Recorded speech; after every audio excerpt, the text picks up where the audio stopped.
It is July 29th, and I just finished watching episode 9 of Young Justice Season 4. We're starting the Zatanna storyline. And, so far, it's been pretty good. Zatanna is training her... She's got students. She got students now. She's good enough to have students that she's training in magic. We had a bit of a thing about Beast Boy. He's still there. He can't sleep. He's neglecting his chores. Still in his depression about Connor's death, pretty much. Just moping. We got to see a Lord of Chaos descend upon Earth, take a form. The Lord of Order took the form of a little girl. She then made a giant golem and is like, "You're gonna be my anchor into this world." She drew a little smiley face on it. A security guard showed up at the museum because she made the golem out of a museum. And when he asked what she's doing, the golem killed the security guard. I'm like, okay. Then she's like, I wonder what these bodies look like on the inside. Oh my god, was that a scene? I did not expect them to show her just destroying his body completely. He is like ripped apart.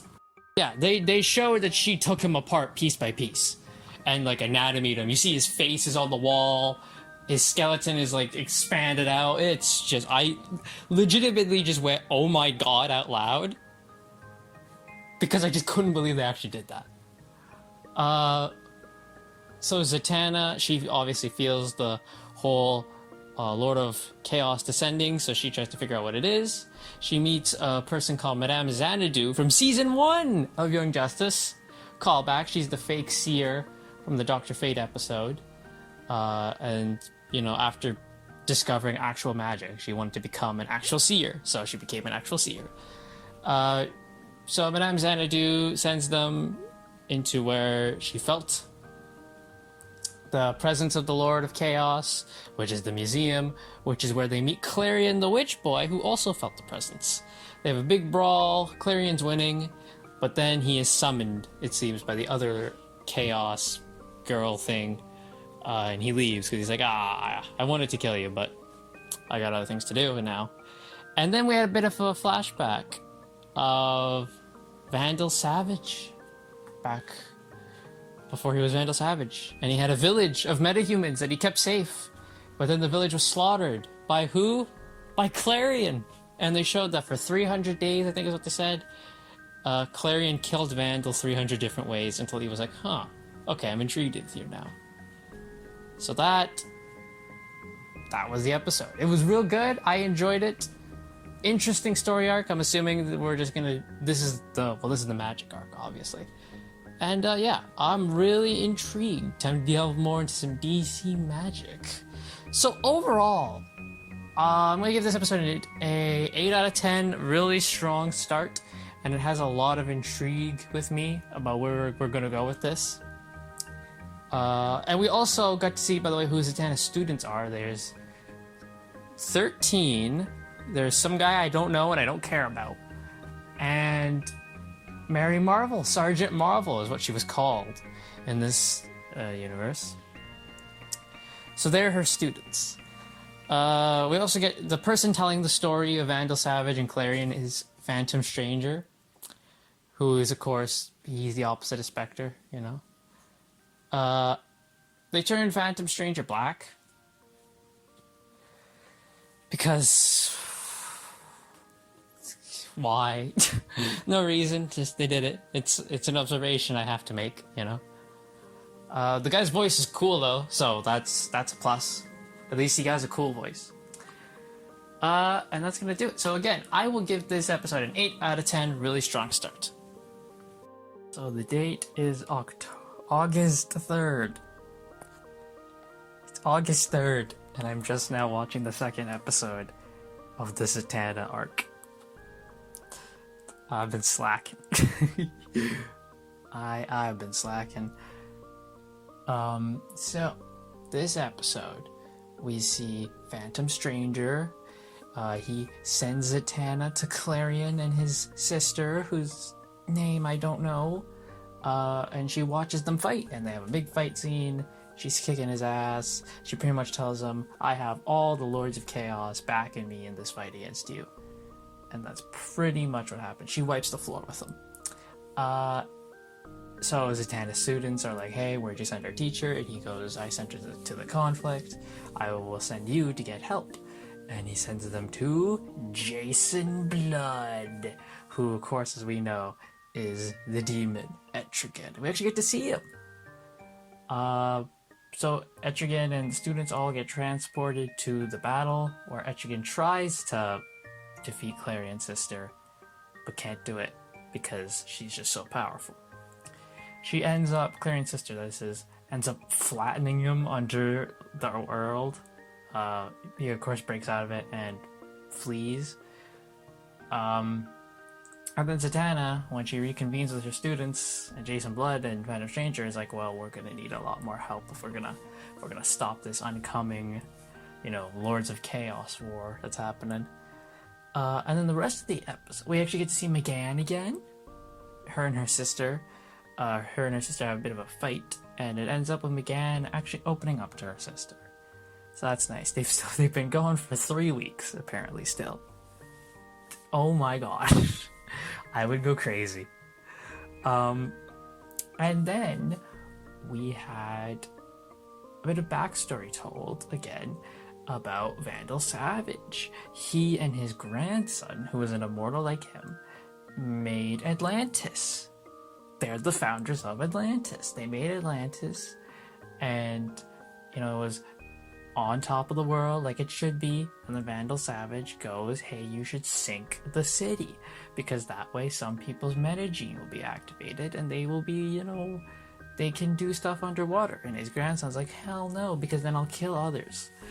Vandal Savage then called on Clarion, and Clarion just took Atlantis, the entire kingdom, not just the city that Vandal wanted. Vandal just wanted the capital city. Clarion took the entire kingdom and just went kaboosh. This killed thousands of people, including his grandson, Vandal's grandson. But he got what he wanted, because in the end, people's metagene activated and they could breathe underwater. And that's how they came to pass. The underwater people of Atlantis came to pass that way. And it turns out that Vandal Savage was telling this story to Naboo, Dr. Fate, who is, of course, his son. Well, the spirit of him in the helmet. You know how it works. And that's pretty much the episode. This is a setup episode, setting up more as we go along. I'm going to give it a 7.5 out of 10. Not as good as the last one, but again, like I said, this is just the setup. It is August 7th, and I have just finished watching the 3rd episode of the Zatanna storyline for Young Justice. So, we see Zatanna has taken her students to the Tower of Fate, where she's asked Dr. Fate for help in dealing with these Chaos Lords, and Dr. Fate puts them to the test. And that's pretty much the episode, is all 3 of her students having to do a test to prove that they are worthy to Dr. Fate. And then we have the backstory thing where they explain how Dr. Fate Naboo came to be inside the helmet, where he was Vandal Savage's son, who died in a battle against Starro. And then the Lords of Order were like, hey, we'll make him a Lord of Order. And that was pretty much that. And then we had more Beast Boy depression stuff, where he just slept through a mission. Thanks, Beast Boy. But yeah, really filler episode. I have to say, I think this was the most filler episode of the thing, of this arc, because it was just padding time of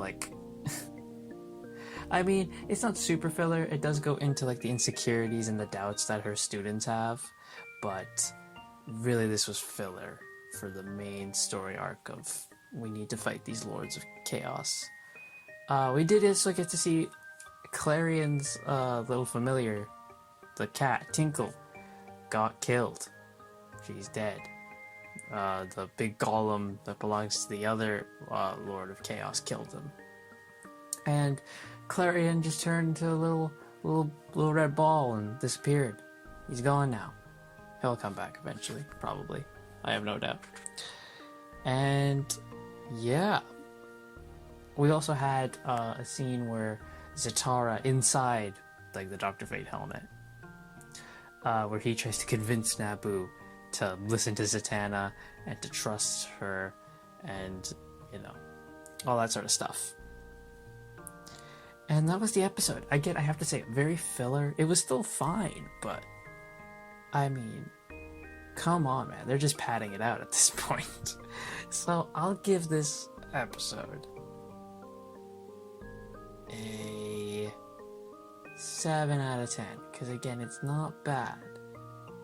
But very clearly, it's just padding time until we can get to the next episode, where I'm assuming more stuff's gonna happen. Probably just trying to match the episode count for the season, probably. It is Monday, August 8th, and I watched episode 4 of the Zatanna arc. We got one more episode to go. This arc has 5 episodes, so it's longer than the other ones. So, this episode, much better than the last one. The last one was so filler and padding time that it's the shortest one. I haven't had time to really talk about it. I didn't have much to say on it. But this one, I can tell you a lot more about it, and it was a lot more interesting. So the flashback stuff for this episode was about Zatara. It was all on Zatara. You got to find out how, he uses magic for magic shows, and then eventually there was a fire during one of his magic shows, and he used his magic to put it out, and then afterwards he's like... And then when he went home that day, Zatanna, little baby Zatanna, was freaking out on the TV because Superman was on. And he saw how she saw Superman. And he's like, I want to do good, like Superman. So then that's when he became a hero. Then they showed that Zatanna's mom got cancer and she died, so she died. And, there's that. So that was with the flashback. It was a nice flashback. Get to see the motivation for Zatara, why he became a superhero, and all that sort of stuff. Shows him meeting Kent Nelson, of course. So there's that. It was good. I liked the flashbacks. Then we had a funny thing with Klarion, which I don't know if I should say or not because it's really good. The stuff with Klarion in this episode. It's just great. They used the trope of the school bus throughout the show. They use it with what Klarion does, and it's fantastic. And then we have the stuff with the child, the demon. She blows up the Tower of Fate. She cracks Dr. Fate's helmet. His helmet now has a crack in it.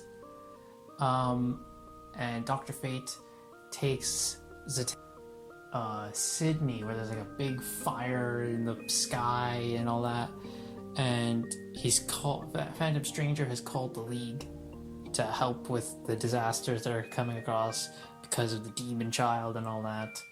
And they eventually find her in the North Pole, where she beats the crap out of all of them, and then she freezes Dr. Fate in a block of ice. And yeah, it seems hopeless. How can they win? And they got one more episode left. We also have more depressing stuff with Beast Boy, still going through his depression, showing him working on his TV show, and he's just not there. And eventually he steps away from the TV show because he's in a big old depression. Yeah, so that was the episode. Way better than the last one. Real step up. We're getting somewhere. I like what we're doing right now. I would give this maybe an 8, maybe a 7.5. I don't know.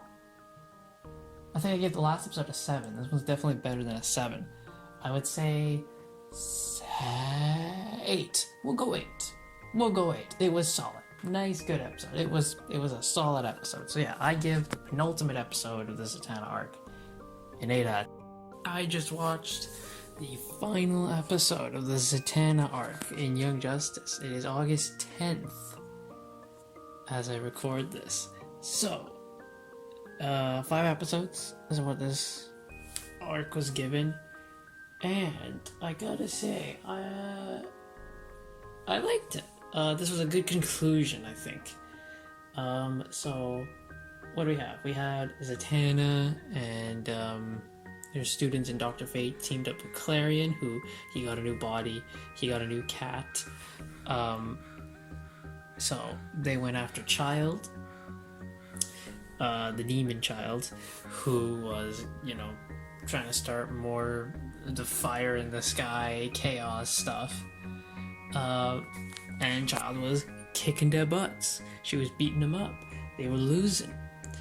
And Mary Marvel used, she started to suck the life force out of her partners again, because she did that in a previous episode and they got pissed at her for it.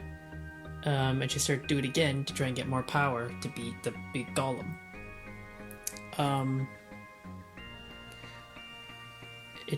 The reason they beat the child was because Vandal Savage was taken to a place to meet with the Lords of Order and Chaos, and he kind of pleaded with them. He's like, let the scales balance themselves and stuff like that.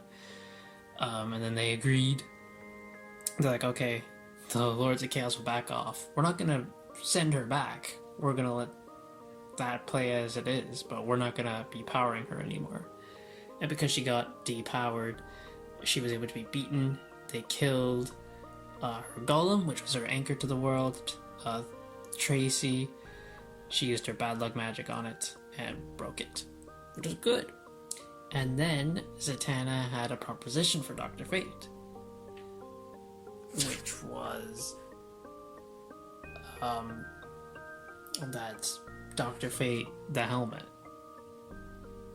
be spread between her dad,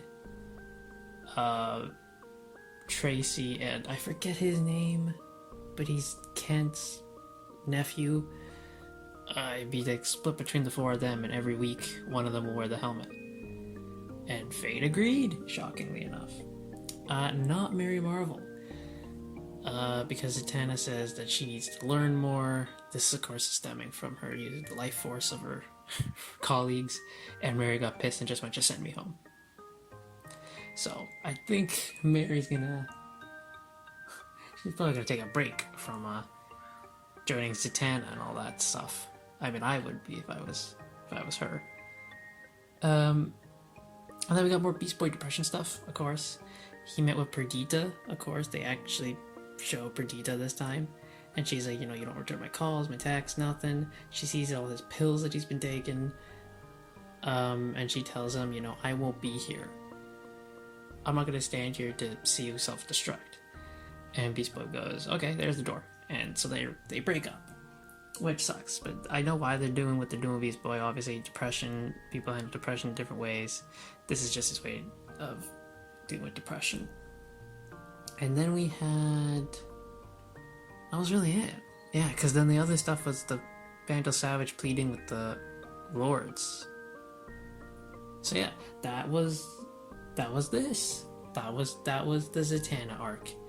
And of course, at the very end, Zatanna felt Connor's ghost. He's out there. See, I knew it. I knew he was not dead.